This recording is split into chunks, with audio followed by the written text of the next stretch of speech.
This is Bumper to Bumper, the car show. Drive in anxious and cruise out confident. With the best automotive information for your vehicle. And now your hosts, Matt Allen and Dave Riccio. Well, good morning, everyone, on this Easter weekend. Welcome to Bumper Radio. I am Dave Riccio, here along with Matt Allen, and together we are your KTR car guys. Heard every Saturday from 11 to noon. At Bumper to Bumper Radio, we're helping you, the motoring public, have a better overall car experience. If you've got car questions, we hope we've got answers. And we encourage you to give us a call at 602-277-5827, 602-277-KTAR. And if you're the shy type, you can text us at 411-923. But we love to hear from you on the phone. Today on the Bumper to Bumper Roadmap, we've got an email that's kind of interesting, something about walnuts. I don't know what all that's about. Open phones and text, and how to buy a used car. It's probably the most common question I get at the counter of a transmission shop. Somebody just gave me a lot of money to fix a transmission, and I go, what's the best kind of car? What should I buy? And there's so much, people are uncomfortable about buying a used car. Matt, what is the process for buying a used car? Well, Dave, I get that question all the time, too, and it's not necessarily at the shop. It's at the party. It's at the pool, at wherever. And we need 2 hours to talk about it. We could really have a seminar on buying a used car, because you start off, you said, well, what kind of used car? I don't know what kind of car is good for you. I like Hondas. I like Toyotas. I think they're great, reliable cars. Anybody can find anything wrong with any brand or model of car.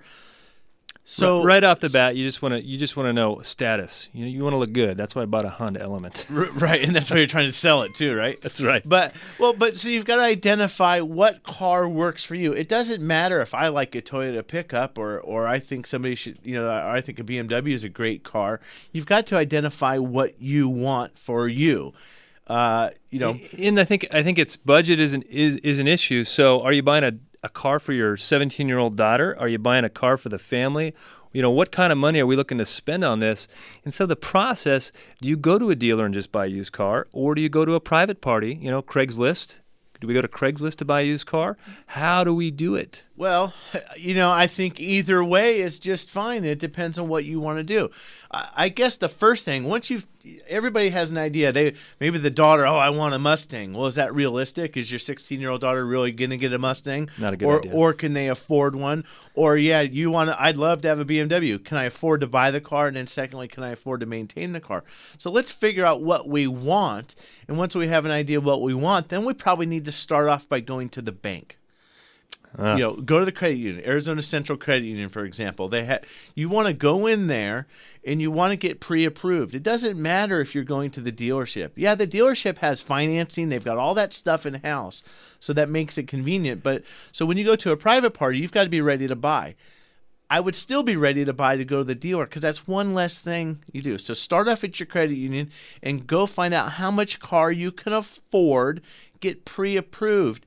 And now you know what you can go buy. You don't have to check with them and see if they can get you to make that payment. What are the payments going to look like on that one? And that's an extra little piece that kind of makes it hard to make a buying decision. Am I getting a good deal? Am I not getting a good deal? Because they may give the car away, but they're making the money on the financing. So to have that all lined out, now you're buying it cash in hand, and then you don't have to feel like I have to be relying on you people to give me the money to buy the car that you're selling me. I think it breaks it up. It's the best way to go. The first time I bought a car that I wasn't just like paying cash on some money I got from the side, I went to the credit union, went to Arizona Central, and I got the loan, and I had a check in hand to go buy a car, and I bought it from a private party that happened to work. But I think having the money on your own before you go buy is a big deal. Yes, because oftentimes people, I've bought a couple new cars. They say, well, what do you want the payment to be? I don't care. Make it whatever you want. I'd already done my homework. I knew what kind of car I wanted to buy. I knew what my payment was going to be. I knew what the bank was going to loan me. But oftentimes people get caught up in this trap of what's the car payment. Forget about the payment. You do have to know that if you're financing the car, but don't get sucked into buying off payments, because then you walk out of there with a 7-year loan and don't realize you just paid $22,000 for a $17,000 car, but it's still $350 a month, so you think you feel good. Feels pretty good, but the car's wore out by the time you pay it off. Yeah, and now you've got the used car purchase hangover, I guess. So let's get our budget. Let's find out what kind of car we want, and now we've got to go shopping. Well, private party or dealership? I think that people like the dealership because they feel it's a little more turnkey. They can walk in there and these guys can handle all the little drama that goes on with getting a title and making sure it's a clean title. I think you can use the bank for a lot of that, but the dealership is also not necessarily a bad fit for that. And then you can see a variety of cars if you don't really know what you want. Maybe that's a good way to go see a variety of cars versus it could get kind of time consuming on Craigslist to go around and try 10 different types of cars when you're still trying to find out what you want. So that's a thing. Yeah. Now, some of the SIFs that if you are looking at a used car that you should go to is Carfax is a good one. I think it's a big sift. It's not going to catch everything, but run the car through Carfax. Make sure it's not a Hurricane Katrina flood car. Yeah, I mean, it might let you know if it was in the river, but at the bottom for a while, checking out the catfish. But the other thing that it does is a lot of repair shops, the shop management software that we have now reports to Carfax. So you don't necessarily want to look at Carfax just to find everything bad that happened with the car. You might find a great maintenance history of that car on Carfax. Now, just because you don't find one, that doesn't mean that it didn't happen, because not everybody reports to Carfax. Not everybody's involved with that. So that's a good sift for problems, and it's a good indicator maybe if they've been doing the maintenance. But I like private party, Dave. I'm a fan too. I Save want on to the go sales out. tax. It's 10%. Yeah, there's sales tax.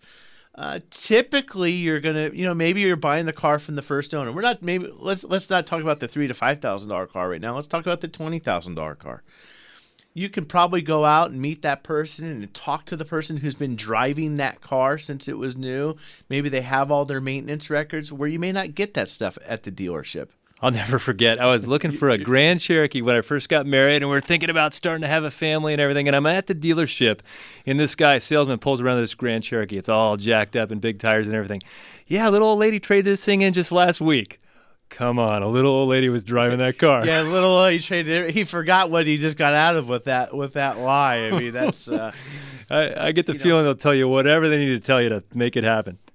But then the other thing why people may not like the used car deal from the private party, I mean, now we got money. I got to spend $20,000. Am I going to walk in with a wad of cash? And as the seller, I may not want your cashier's check. So I think when you're dealing with a private party and you've got down to that point of, I think I want to buy this car, well, then you go to the bank and you do that transaction at the bank. You don't need to walk around with all the cash. You meet the person. You have them meet you at your bank. Or first step, which we haven't talked about yet, Dave, even if you're getting it at the dealer, you have the car brought to your mechanic first. Have them look at it. But I think the dealer says, we already checked it out. It's great. Yeah, they said it was great. That was the guy says that's selling it. The same guy that just said Grandma brought in the Jeep with the 44s on it, right? And the Monster Mutters. Right. Maybe she traded in for her son that just went to prison. Well, it's hard if we talk about now on the $20,000 car, those move a little slower and you have a little more time to get those things. You have more time to get it to your mechanic and have it checked out. But when you're talking about the $3,000 or $5,000 car for that 17-year-old daughter, it's a little different. If you go say, I want to have it checked out by my mechanic, they're like, man, this thing's going to be gone by 3 o'clock. We ain't got time for that. So it becomes a little harder to go that route. But I think you should always, half the cars we work on at my shop are cars that people just bought. People say, I'm not going to fix that one. I'm going to just go get a good used car. And I'm like, we're looking at a good used car right now. Why don't we fix this one? The devil you know is better than the devil you don't know.